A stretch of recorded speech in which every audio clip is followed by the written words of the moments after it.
Nasib tersangka Peggy Setiawan Cirebon kini tengah dipertaruhkan lewat sidang pra-peradilan. Namun, di tengah pengungkapan kebenaran atas status Peggy Setiawan Cirebon, pengacara kondang Hotman Paris merasa bahwa kebenaran kasus kematian Vina dan Eki tampak sulit untuk ditemukan. Terlebih, belakangan ini nama lain Peggy Setiawan yang berasal dari Cianjur menjadi sorotan, lantaran diduga lebih memungkinkan menjadi pelaku dalam kasus kematian Vina dan Eki. Selain itu, kemunculan foto Ibtu Rudiana yang bermain badminton di tengah kasus kematian Eki anaknya juga membuat Hotman Paris bertanya-tanya. Atas banyaknya sorotan yang mencuat tersebut, Hotman Paris akhirnya memberikan responnya. Dan untuk mengetahui itu semua, maka inilah 5 respon Hotman Paris atas kemunculan Peggy Setiawan Cianjur dan Ibtu Rudiana, versi Cumi Top 5.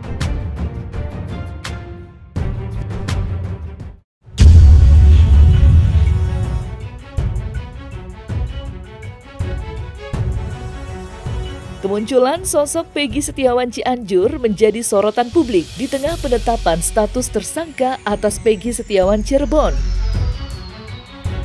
Diketahui saat ini kecurigaan publik lebih mengarah kepada Peggy Setiawan Cianjur, lantaran beredar foto-foto yang menunjukkan bahwa Peggy Setiawan Cianjur termasuk dalam anggota geng motor Moonraker.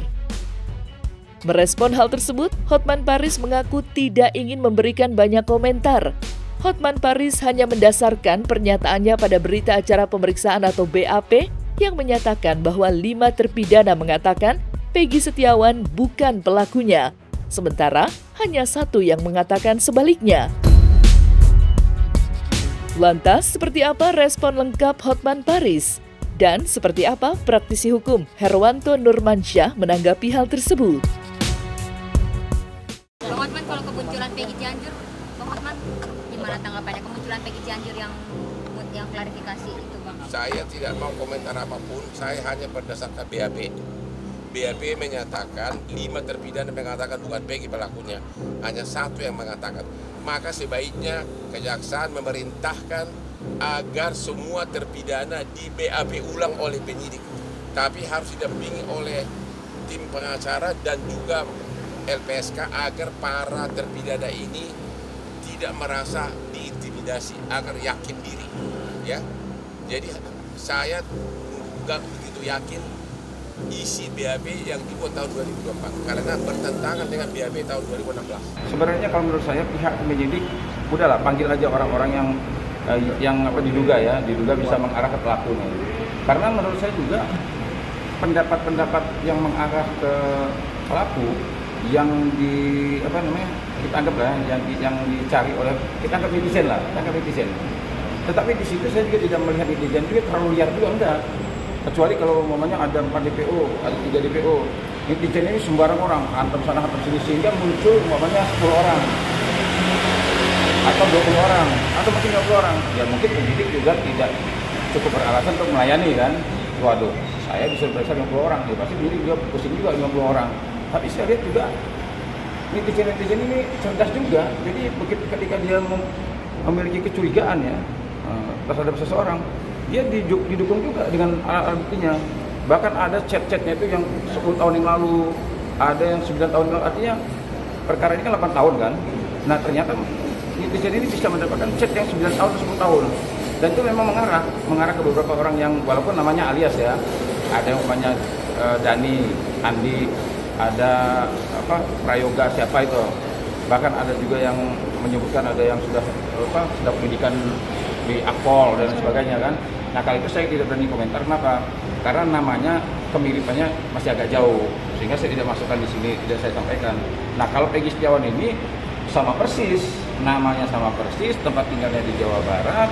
Nah terus yang lebih menguatkannya lagi yang kalau ditanya alat bukti alat buktinya. Yang ternyata hampir semua foto-foto dia itu memang menunjukkan dia anggota motor Moonraker.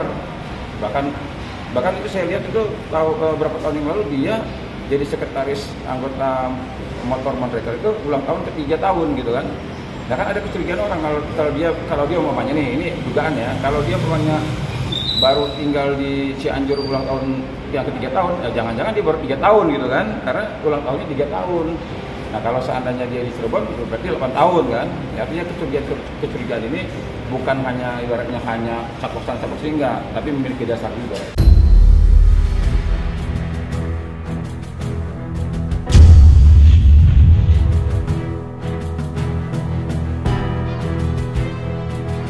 Beredarnya foto Ibtu Rudiana, ayah mendiang Eki di tengah pengungkapan kasus kematian Vina dan Eki membuat publik bertanya-tanya. Seperti diketahui, beberapa waktu yang lalu, Hotman Paris selaku kuasa hukum keluarga mendiang Vina mencari tahu mengenai keberadaan Ibtu Rudiana. Namun, Ibtu Rudiana tidak menggubris hal tersebut.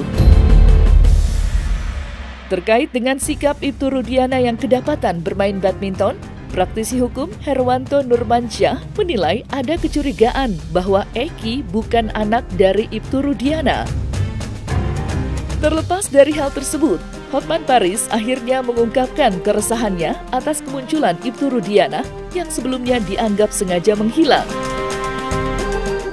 Apalagi kemarin tiba-tiba beredar lagi nih fotonya Pak Rudiana lagi mau main badminton, ya kan?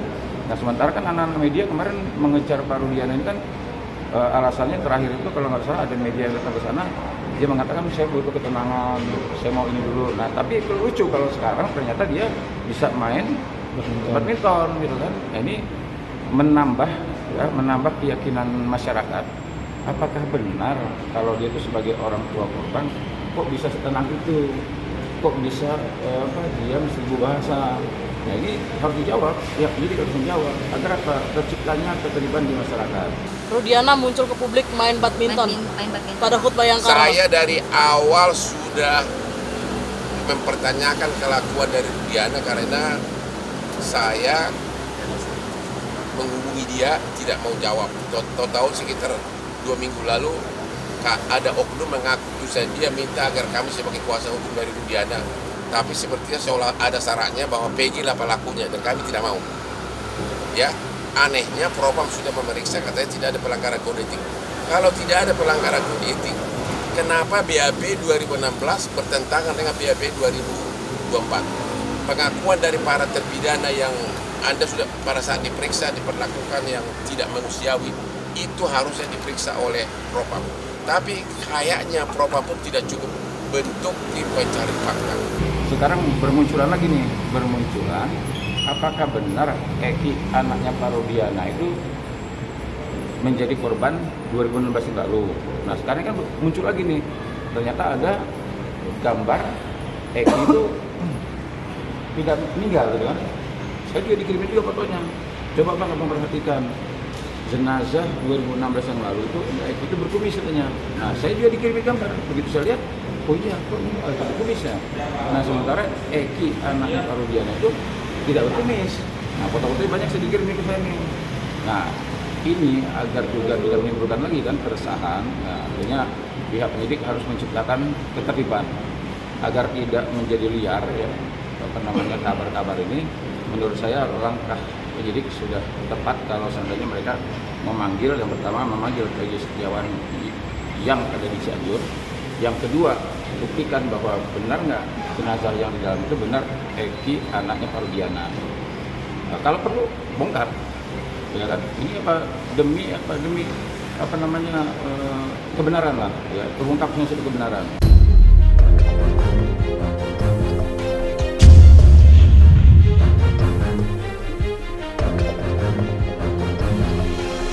Sidang pra-peradilan Peggy Setiawan Cirebon dengan termohon Polda Jawa Barat diketahui telah dilangsungkan pada 1 Juli 2024 kemarin. Merespon hal tersebut, Hotman Paris selaku kuasa hukum keluarga mendiang Vina meminta agar persidangan tidak dilakukan dengan terburu-buru, agar tidak kembali terjadi kekeliruan atas penetapan status Peggy Setiawan. Dalam kesempatan yang sama, Hotman Paris juga meminta untuk dilakukan penyidikan ulang, lantaran merasa bahwa hasil berita acara pemeriksaan atau BAP tahun 2016 berbeda dengan tahun 2024. Hal tersebut lantas ditanggapi oleh Penasehat Polri Arianto Sutadi. Lantas, seperti apa respon Hotman Paris atas sidang pra-peradilan Peggy Setiawan? Dan seperti apa penasehat Polri Arianto Sutadi menanggapi hal tersebut? Membawa kasus Peggy buru-buru ke persidangan itu hanya taktik agar kasus ini seolah-olah sudah selesai. Padahal masyarakat semakin bingung karena nanti akan ada 2 putusan pengadilan yang saling bertentangan. Katanya Pak. Sekali lagi, membawa kasus Peggy ke persidangan tidak membuat kasus Peggy menjadi terang benderang, malah menjadi semakin semeraut. Karena kalau kasus Peggy dibawa ke persidangan, berarti akan ada 2 berkas BAP yang saling bertentangan, yaitu BAP tahun 2016 dan BAP tahun 2024. 2 BAP yang bertentangan, bakal ada 2 putusan pengadilan yang bertentangan, maka kasus ini akan semakin kacau beliau, kacau balau. Ya, jadi jangan, saya mohon kepada kejaksaan agar jangan begitu saja menerima pelimpahan berkas perkara dari penyidik, minta di BAP ulang semua terpidana ini, minta diperiksa ulang saksi-saksi yang meragukan. Misalnya ada saksi mengatakan malam-malam bisa melihat 100 meter, ya itu tidak masuk di akal, ya. Jadi mentargetkan Peggy agar segera divonis adalah strategi yang kurang tepat. Itu menciderai. Tahun 2016 disebutkan pelakunya 11, tapi tahun 2024 di BAP disebutkan 2 dari 11 ini, yaitu yang DPO dinyatakan fiktif. Kan pertentangan kan? Pertentangan yang kedua tahun 2016 disebutkan bahwa Peggy ini adalah pelaku kata para saksi, tapi di BAP 2024 5 dari pelaku menyatakan bahwa Peggy bukan pelaku. Di tahun 2016 disebutkan tidak ada pelaku yang fiktif, tapi sekarang ada fiktif. Di tahun 2016 disebutkan 2 DPO inilah yang mengantarkan mayatnya ke flyover, ikut memerkosa, tapi 2024 disebutkan fiktif.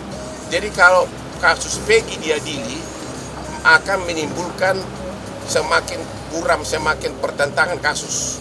Jadi mendingan kejaksaan meminta agar tahun kasus 2016 disidik ulang, diperiksa, dan bahkan kami minta agar dibentuk tim pencari fakta untuk mencari sebenarnya apa kejadiannya. Makanya saya bilang kalau mereka protes, jalurnya adalah gini, kalau mereka protes kepada putusan hakim yang 2016 dulu itu tidak adil sehingga memenjarakan orang yang tidak bersalah, silakan bukti-bukti yang sekarang muncul ini kumpulkan jadi satu, jadikan berkas PK, ajukan PK.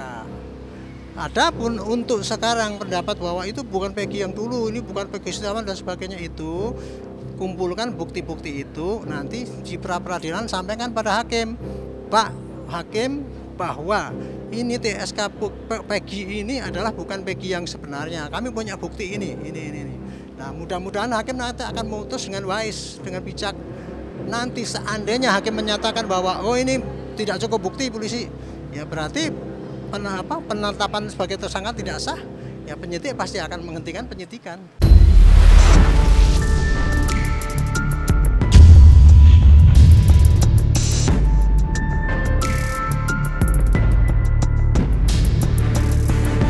Beberapa waktu yang lalu, Hotman Paris mengharapkan agar Presiden RI Joko Widodo membentuk tim pencari fakta dalam penanganan kasus kematian Vina dan Eki.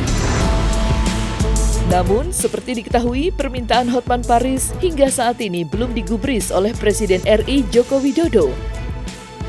Kendati demikian, Hotman Paris secara terang-terangan mengaku sangat kecewa. Pasalnya, menurut Hotman Paris, kasus kematian Vina dan Eki tidak akan terbongkar hanya dengan KUHP. Lantas, seperti apa kekecewaan Hotman Paris? Dan seperti apa support yang diminta oleh tim kuasa hukum Peggy Setiawan? Presiden Jokowi tidak menggubris pendapat abang tentang pembentuk. Ya. Kecewa juga nggak sih bang? Tanya aja beliau, siapa yang nggak kecewa? Kecewa lah. Ya. Ini kasus tidak bisa lagi dibongkar kalau hanya dengan jalur KUHP. kalau hanya dengan jalur persidangan Peggy tidak akan terbongkar. Satu-satunya harus dibentuk tim pencari fakta dari universitas kalau memang mau ditemukan pelaku sebenarnya. Sekarang ini sudah rakyat sangat kecewa, hanya itu jawaban saya. Ya. Sangat kecewa. Makanya sangat diharapkan Pak Jokowi, walaupun ini menyangkut rakyat miskin, menyangkut para buruh bangunan, apa salahnya sih Pak Jokowi berani membentuk tim pencari fakta dari para profesor hukum pidana dari universitas. Kasus Vina tidak bisa lagi dibongkar. Misteri sebenarnya hanya dengan jalur pemeriksaan melalui KUHAP atau Pro Justisia, karena sepertinya yang difokuskan hanya Peggy. Kalau Peggy dinyatakan bersalah, maka BAP-nya bertentangan dengan BAP tahun 2016. Kalau Peggy dinyatakan tidak bersalah, sama juga, berkas perkara saling bertentangan. Jadi akan ada dua putusan pengadilan, yang berkas perkaranya, yang BAP-nya satu sama lain bertentangan. Itulah namanya keadilan. Catatan terakhir saya cuma minta supaya minta dukungan doa dari seluruh masyarakat Indonesia kepada Bapak Presiden, Bapak Kapolri, Bapak Menko Polhukam, dan Bapak Presiden terpilih Bapak Prabowo Subianto, juga Bapak Kejaksaan Agung Republik Indonesia. Tolong sama-sama dan seluruh masyarakat Indonesia, mari kita sama-sama mengawal kasus Peggy ini, sehingga dalam perkara pra-peradilan ini Peggy Setiawan akan dibebaskan.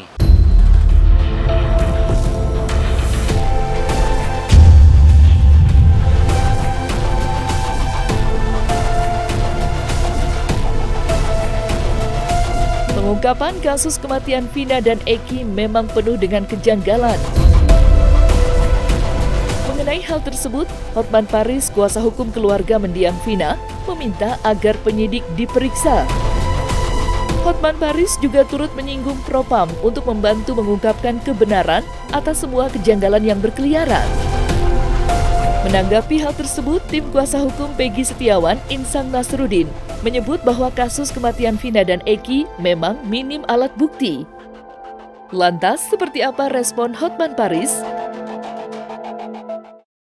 Dulu disebutkan yang dua DPO itulah yang mengantar almarhum ke flyover. Itu di BAP. Kenapa penyidiknya tidak diperiksa yang 2016? Sementara sekarang katanya fiktif. Ya. Kemudian dulu disebutkan semua mengatakan Peggy adalah salah satu pelaku. Tapi sekarang 5 mengatakan bukan pelaku yang 2024. Dan apakah Peggy-nya Peggy yang sama?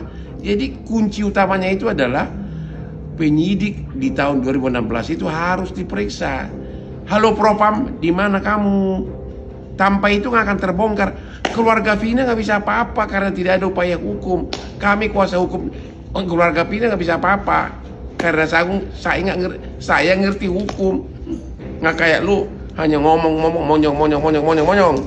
Karena kami menilai sejak awal bahwa perkara ini sudah sangat minim alat bukti. Kami juga sudah mengetahui benar ya. Kami sudah membaca, menelaah semua keterangan Peggy Setiawan di kepolisian, ternyata memang sangat jauh ketika Peggy Setiawan harus dibawa kemudian dimintai pertanggungjawab dengan persoalan-persoalan yang sama sekali beliau tidak mengetahuinya. Ya, kami harapin kalau perjalanan sidangnya, kami harapin semuanya berjalan lancar agar kita sama-sama bisa saling menguji. Karena ini kan tindakan kami mengajukan pra-peradilan ini semata-mata untuk melakukan koreksi atas kinerja yang dilakukan oleh termohon. Kan kira-kira seperti itu. Kalau harapan kami semoga aja permohonan kami ini bisa dikabulkan oleh Hakim Tunggal.